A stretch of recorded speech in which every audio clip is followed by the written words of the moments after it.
UP में BJP की इंतखाबी तशहीर से जुड़ी इस वक्त की बड़ी खबर आपको बता दें। यूपी में 31 जनवरी को पीएम की पहली वर्चुअल रैली होगी। वर्चुअल रैली के लिए कई जगहों पर लगेगी स्क्रीन। जराये के हवाले से खबर आप तक पहुंचा रहे हैं। पहले मरहले के वोटर्स से होगी बातचीत।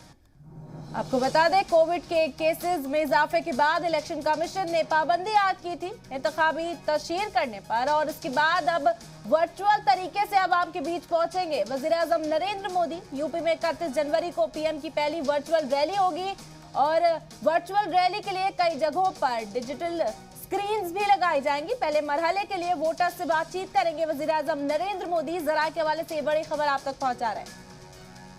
इंतखाबी तशहीर से जुड़ी बेहद अहम खबर। वजीर-ए-आजम नरेंद्र मोदी 31 जनवरी को वर्चुअल रैली करेंगे और कई जगहों पर स्क्रीन्स लगाई जाएंगी, जिससे पहले मरहले के जो वोटर्स हैं उनसे बातचीत कर पाएंगे वजीर-ए-आजम नरेंद्र मोदी। रैलियों पर पाबंदी के बाद इंतखाबी तशहीर को वर्चुअल करने का जो फैसला है वो सुनाया था और उसके बाद इसी पर अमल करते हुए नजर आए।